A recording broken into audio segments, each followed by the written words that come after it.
బౌద్ధమతం అనగానే మామూలుగా మనకి ఏమనిపిస్తుంది? ఆ ప్రాపంచిక కోరికలను వదిలేయాలి, లైక్ ఒక సన్యాస జీవితం గడపాలి, చెట్టు కింద ప్రశాంతంగా కూర్చుని ధ్యానం చేసుకోవాలి, ఇవే కదా గుర్తొచ్చేది? అవునండి, సాధారణంగా అందరికీ కలిగే ఆలోచనే అది. అంటే ఆధ్యాత్మికత అనగానే అదొక వేరే ప్రపంచమని, ఈ డబ్బు సంపద అనేవి దానికి బద్ధ శత్రువులు అని మనం ఒక పెద్ద గీత గీసేస్తాం కదా. భౌతిక వస్తువులకు ఎంత దూరంగా ఉంటే అంత మంచిదనే భావన చాలా బలంగా నాటుకుపోయింది. కరెక్ట్. కానీ ఇక్కడే ఒక అద్భుతమైన, అసలు ఎవరూ ఊహించని కోణం దాగి ఉంది. అదేంటంటే దారిద్ర్యం లేదా ఈ పేదరికం అనేది ఆధ్యాత్మిక ప్రగతికి అతిపెద్ద అడ్డంకి అని సాక్షాత్తు బౌద్ధం చెప్తోంది. అవును, చాలా మందికి ఇది ఆశ్చర్యం కలిగించవచ్చు. అదే కదా. అంటే మనం సమాజానికి ఏదైనా మేలు చేయాలన్నా, లేదా కనీసం ఆకలి లేకుండా ప్రశాంతంగా ఒక చోట కూర్చుని ధ్యానం చేయాలన్నా కూడా ఆర్థిక సమృద్ధి చాలా అవసరమని వాళ్ళు స్పష్టం చేశారు. ఆ మాట అక్షర సత్యం. ఎందుకంటే ఆ జ్ఞానం అనేది కేవలం పుస్తకాల్లో ఉంటే సరిపోదు కదా, అది ఆచరణలోకి రావాలి. ఇప్పుడు మనుగడ కోసం, అంటే జస్ట్ పూట గడవడం కోసం నిరంతరం పోరాడే ఒక మనస్సు ఎప్పటికీ ప్రశాంతతను పొందలేదు కదా. చాలా నిజం. బౌద్ధ తత్వశాస్త్రం ఈ ప్రాక్టికల్ వాస్తవాన్ని చాలా లోతుగా అర్థం చేసుకుంది. పేదరికం వల్లొచ్చే భయం, ఆ అభద్రతాభావం మనిషిని ఆధ్యాత్మికంగా అస్సలు ఎదగనివ్వవు. రైట్. అందుకే ఈనాటి మన డీప్ డైవ్లో బౌద్ధ మతంలో దాగి ఉన్న ఒక రహస్యమైన, అత్యంత ఆసక్తికరమైన ధనాకర్షణ ప్రపంచంలోకి అడుగుపెట్టబోతున్నాం. ఇదొక అద్భుతమైన ప్రయాణం అవుతుంది. సో మన మిషన్ ఏంటంటే, ఈ SBUJL యూట్యూబ్ ఛానల్ వాళ్ళు ప్రజెంట్ చేసిన సోర్సెస్ ఆధారంగా, ముఖ్యంగా మహాయాన, వజ్రయాన బౌద్ధ శాఖల్లో ఐశ్వర్యాన్ని ఎలా ఆకర్షిస్తారు, ఆ మంత్ర సాధనల వెనుక ఉన్న ఆ అసలు సైన్స్ ఏమిటి అనేది విడమరిచి తెలుసుకుందాం. త్యాగం మాత్రమే కాదు, సమృద్ధిని కూడా బౌద్ధం ఎలా ఆహ్వానిస్తుందో చూద్దాం. ఖచ్చితంగా. ఎందుకంటే ఇక్కడ మనం మాట్లాడుకోబోయేది ఏవో మూఢనమ్మకాలతో చేసే పూజల గురించి కాదు సుమా. మానసిక పరివర్తన, మన మెదడును ఎలా ప్రోగ్రామ్ చెయ్యాలి, శక్తి తరంగాలు ఎలా పనిచేస్తాయి అనే విషయాల గురించి. ఇవి పూర్తిగా సైకలాజికల్ మరియు సైంటిఫిక్ పద్ధతులు. Okay, so let's unpack this. ముందుగా జంబల సాధన గురించి మాట్లాడుకుందాం. టిబెటన్ సంప్రదాయంలో ఐశ్వర్యం కోసం ఈ జంబల ధ్యానాన్ని అత్యున్నత ప్రక్రియగా భావిస్తారు కదా. ఇందులో నాకు బాగా ఆసక్తి కలిగించిన విషయం ఏంటంటే, ఈ పసుపు రంగులో ప్రకాశించే ఎల్లో జంబల, అలాగే పచ్చని కాంతితో విరాజిల్లే గ్రీన్ జంబల రూపాలు. అసలు ఈ రంగులు, ఈ రూపాలు ఎందుకంత ముఖ్యమంటారు? బౌద్ధంలో జంబల అంటేనే సంపదకు ప్రతీకాండి. ఇప్పుడు పసుపు రంగు ఉంది కదా, అది భూమికి, స్థిరత్వానికి, లైక్ బంగారానికి సూచిక. అలాగే ఆకుపచ్చ రంగు సృష్టికి, ఎదుగుదలకు మరియు కార్యసిద్ధికి సంకేతం.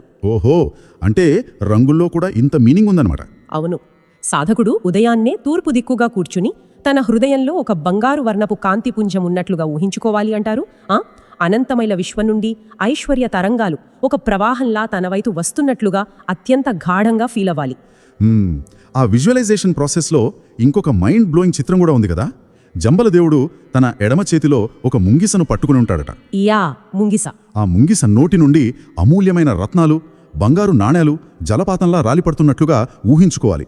ఆ సంపదంతా మన ఇల్లు, మన వ్యాపారస్థల మొత్తాన్ని నింపేస్తున్నట్లు చాలా స్పష్టమైన మానసిక చిత్రాన్ని సృష్టించుకోవాలి. దీంతోపాటు ఓం జంబల జలీంద్రాయ స్వాహ అనే మంత్రాన్ని పఠించడం. కరెక్ట్. అలాగే వసుధారాదేవి ఆరాధన కూడా ఉంది. అంటే మన చుట్టూ ఒక పసిడి కాంతి వలయాన్ని ఊహించుకుంటూ ఓం వసుధారే స్వాహ అని జపించడం. ఇదంతా చూస్తుంటే నాకు ఒక చిన్న ఆలోచన వస్తుంది ఇక్కడ. చెప్పండి, ఏమనిపిస్తుంది మీకు? ఇదంతా కళ్ళు మూసుకుని రత్నాలు కురుస్తున్నట్లు పగటి కలలు కనడం కాదు కదా. దీన్ని గమనిస్తుంటే మన ఫోన్లో పాత సాఫ్ట్వేర్ తీసేసి కొత్తది వేసినట్లు అనిపిస్తోంది నాకు. ఇంట్రెస్టింగ్ పోలిక. అంటే మనందరి మెదడులో లేమి, అంటే నా దగ్గర డబ్బు లేదు, కష్టాలొస్తాయి అనే ఒక డీఫాల్ట్ సాఫ్ట్వేర్ ఎప్పుడూ రన్ అవుతూ ఉంటుంది. బహుశా ఈ రత్నాలు, ఈ బంగారు కాంతిని ఊహించడం అనేది ఆ పాత నెగటివ్ సాఫ్ట్వేర్ను డిలీట్ చేసి సమృద్ధి అనే కొత్త సాఫ్ట్వేర్ను ఇన్స్టాల్ చేసే ఒక సైకలాజికల్ ట్రిక్ లాగా అనిపిస్తోంది. నేను అనుకుంటున్నది కరెక్టేనా? వావ్, ఈ సాఫ్ట్వేర్ అనాలజీ చాలా అద్భుతంగా సరిపోయింది ఇక్కడ. వాస్తవానికి న్యూరో సైన్స్ కోణంలో చూస్తే జరిగేది ఖచ్చితంగా ఇదేనండి. అవునా? అవును. మన ఉపచేతన మనస్సు, అంటే ఆ సబ్ కాన్షియస్ మైండ్కి ఏది వాస్తవమో ఏది ఊహ అసలు తెలీదు.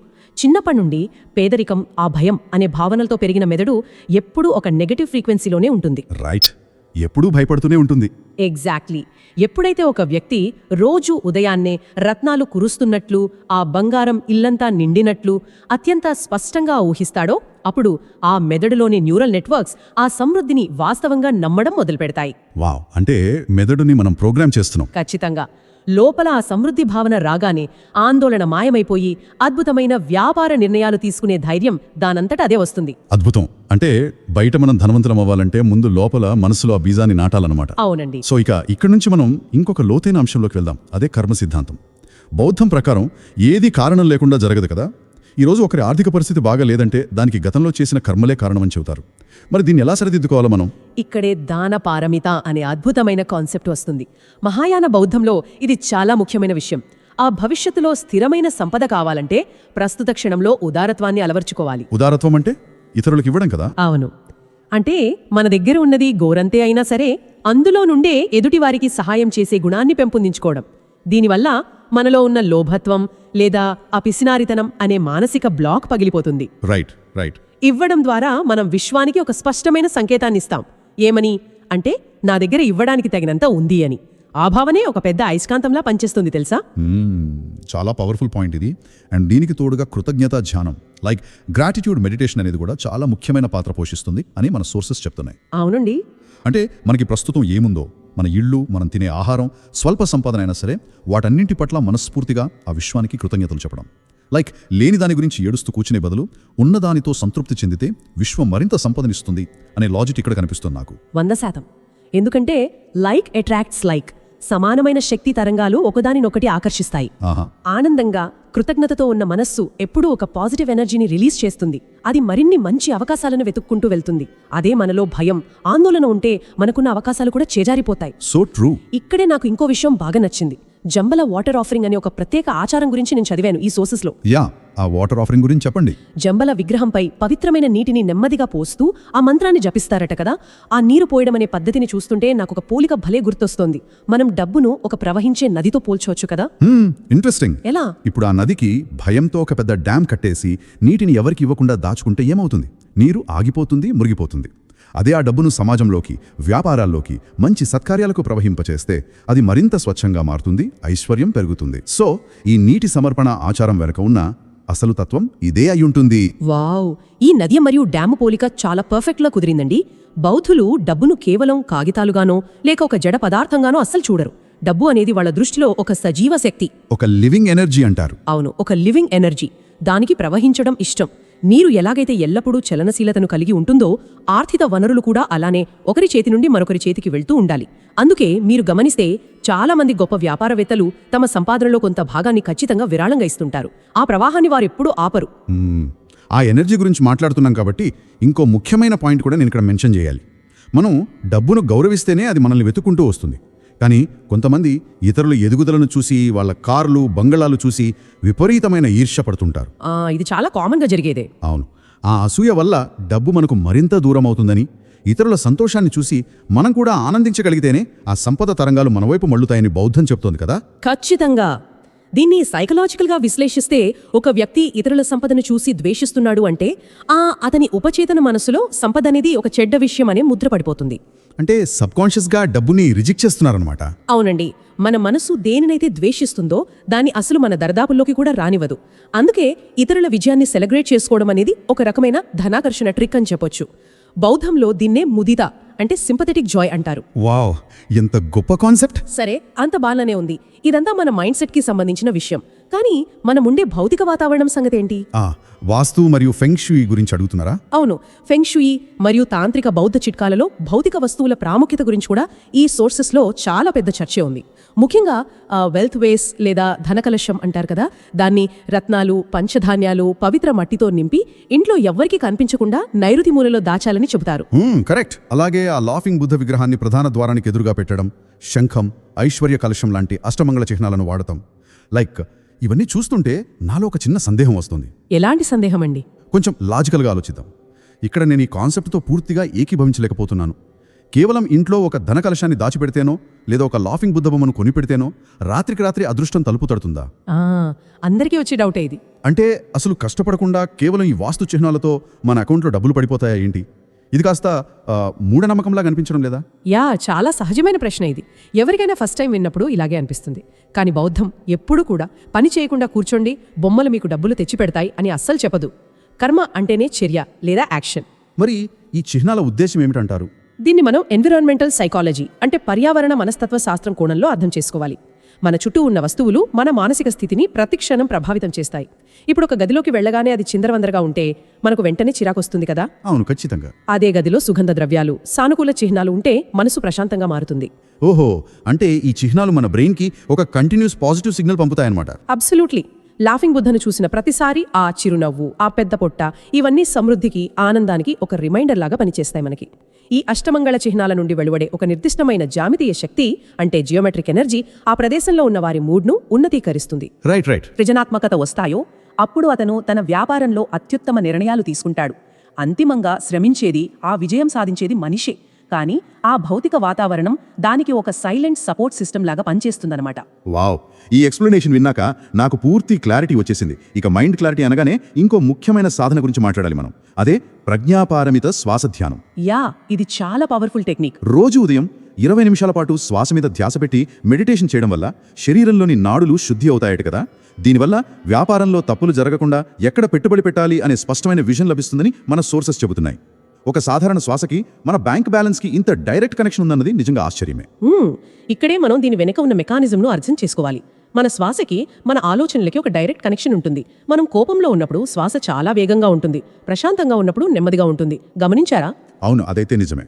ఈ ధ్యానం ద్వారా నాడీ వ్యవస్థను బ్యాలెన్స్ చేసినప్పుడు మెదడులోని ఫ్రంటల్లో బాగా యాక్టివేట్ అవుతుంది. ఇక్కడే మన లాజికల్ థింకింగ్ ఉంటుంది. ప్రాణశక్తి సక్రమంగా ఉన్నప్పుడు ఎమోషనల్ అయ్యి తప్పుడు పెట్టుబడులు పెట్టడం జరగదు. అంటే తొందరపడి డబ్బులు పోగొట్టుకునే ఛాన్స్ తగ్గుతుంది. ఖచ్చితంగా. అందుకే ఎందరో ఆధునిక పారిశ్రామికవేత్తలు జన్ ధ్యానం లేదా జన్ మెడిటేషన్ ప్రాక్టీస్ చేస్తారు.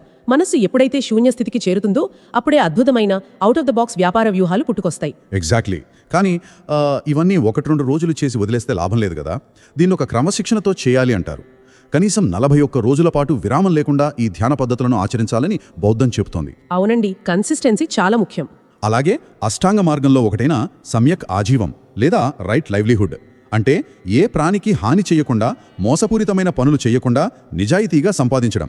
ఇది వినడానికి చాలా బేసిక్ రూల్ లాగా అనిపిస్తుంది. అది బేసిక్ రూల్ మాత్రమే కాదు, సుదీర్ఘ కాలం పాటు ఐశ్వర్యం నిలబడటానికి అదొక్కటే మార్గం. ఇక్కడే మనం గౌతమ బుద్ధుడు చెప్పిన ఆ మధ్యమ మార్గం లేదా మిడిల్ పాత్ గురించి గుర్తు చేసుకోవాలి. మిడిల్ పాత్ అంటే ఫైనాన్స్లో మిడిల్ పాత్ ఎలా ఉంటుంది?